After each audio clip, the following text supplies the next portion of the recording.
আসসালামু আলাইকুম। হ্যালো শিক্ষার্থী, তোমরা কেমন আছো? আশা করি তোমরা সকলেই ভালো আছো। তোমরা যারা অষ্টম শ্রেণীর শিক্ষার্থী রয়েছে, তোমাদের বিজ্ঞান বইয়ের ৩য় নম্বর অধ্যায়ের ব্যাপন, অভিস্রবণ এবং প্রচ্ছেদন এই অধ্যায়ে তোমাদের এর আগের ক্লাসে তোমাদেরকে দেখানোর চেষ্টা করেছি যে ব্যাপন সম্পর্কে, ব্যাপন কাকে বলে, ব্যাপন কীভাবে তোমাদের পরীক্ষণ করতে হয়। এই ভিডিওর মাধ্যমে তোমাদেরকে দেখানোর চেষ্টা করব যে অভিস্রবণ সম্পর্কে। তাহলে অভিস্রবণ কি, অভিস্রবণ কাকে বলে? তাহলে অভিস্রবণ হলো দুইটি ভিন্ন ঘনত্বের দ্রবণ একটি অর্ধভেদ্য পর্দা দ্বারা পৃথক থাকলে দ্রাবক পদার্থ যে প্রক্রিয়ায় কম ঘনত্বের এলাকা থেকে বেশি ঘনত্বের এলাকায় প্রবেশ করে তাকে অভিস্রবণ বলে। তাহলে অভিস্রবণ কাকে বলে? তাহলে এতক্ষণ যে সংজ্ঞাটা বললাম এটা হলো যে অভিস্রবণ কাকে বলে। এখন আমরা অভিস্রবণ এর প্রক্রিয়া প্রদর্শন করব। কীভাবে প্রক্রিয়া প্রদর্শন করব? একটা আমরা আলোর মাধ্যমে আমরা এই অভিস্রবণটি পরীক্ষা করব বা পরীক্ষণ করব। তাহলে প্রথমে আলুর পরে আমরা একটা স্বচ্ছ গ্লাস নিলাম, গ্লাসের মধ্যে কিছু দ্রাবক রয়েছে।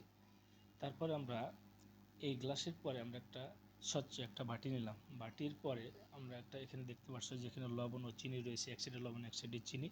তো আমরা পরীক্ষণ করতে গেলে আমাদের দুইটা প্রয়োজন হয় না, দ্রাবকের সাথে যে কোনো একটা দ্রবক প্রয়োজন হয়, লবণ নেব নাহলে কি চিনি নেব, দুইটা যে কোনো একটা আমাদেরকে নিতে হবে।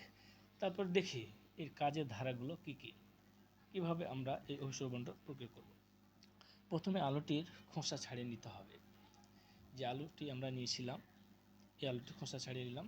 তা আলুটির দুই মাথা কেটে নেব। আলু যে দুইটা অংশ রয়েছে বা দুটো মাথা, দুইটা অংশ কেটে নেব।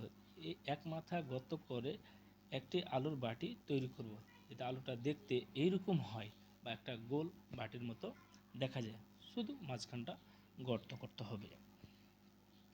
মাঝখানটা গর্ত করা হয়ে গেলে তারপরে তোমরা এখানে দেখতে পাচ্ছ যে আলুটির গর্ত করে তৈরি করা আলুর বাটি, দেখতে খুব আলুর বাটির মতো হয়েছে। তারপরে আমরা আলুর বাটি যখন তৈরি হয়ে যাবে তখন চিনি দ্রবণ নেব।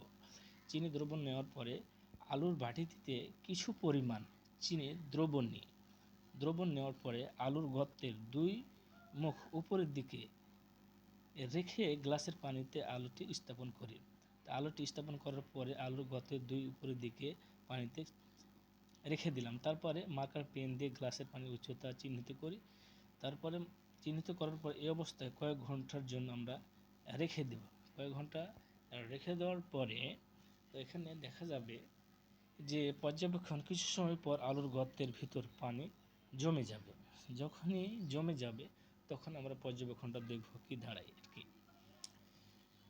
তো কয়েক ঘন্টা পর দেখা যাবে যে গ্লাসের পানিতে উচ্চতা কমে গিয়েছে। কমে যাওয়ার পানির উচ্চতা চিহ্নিত করি, কমে যাওয়ার পানি উচ্চতা চিহ্নিত করি। তারপর সাবধানে আলুর বাটিটি উপরে তুলে আনি। তারপরে আমরা করব কি, আলুর বাটিটিতে দেখা যাবে যে চিনির দ্রবণের উচ্চতা বেড়ে গিয়েছে, আর বেড়ে যাওয়ার চিনির দ্রবণের উচ্চতা চিহ্নিত করি। এখানে দেখতে পাচ্ছি দুইটা, একটা পানি হ্রাস প্রাপ্ত অংশ আর একটা চিনির দ্রবণের বর্ধিত অংশ। তারপর আমাদের ফলাফলটা কী আছে, সিদ্ধান্তটা আমরা একটু দেখি। তো সিদ্ধান্তে আমরা এখানে দেখানো যাচ্ছে যে অভিস্রবণ প্রক্রিয়া সর্বচিত্র এটা ব্যাখ্যা দেওয়া আছে দুইটা। এই দুইটা তোমরা দেখে নিবা যে কীভাবে দেওয়া আছে।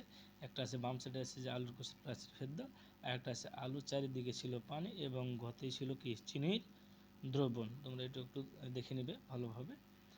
তারপরে যখন পরীক্ষণ শেষ তখন আর ফলাফলটা দাঁড়াবে যে পানি কম ঘনত্ব থেকে বেশি ঘনত্বের দিকে প্রবেশ করছে, এটা হলো যে অভিস্রবণ। তাহলে সংখ্যাটিকে অর্ধবেদ্য ঝিলির মাধ্যমে পানি কম ঘনত্ব দ্রবণ থেকে বেশি ঘনত্ব দ্রবণের দিকে যাওয়ায় সেটা হলো কি অভিস্রবণ। অভিস্রবণ আরও একটাই প্রক্রিয়া আছে, সেটা হলো যে প্রক্রিয়াটি হলো যে কোষ থেকে কোষান্তর অভিস্রবণ প্রক্রিয়া।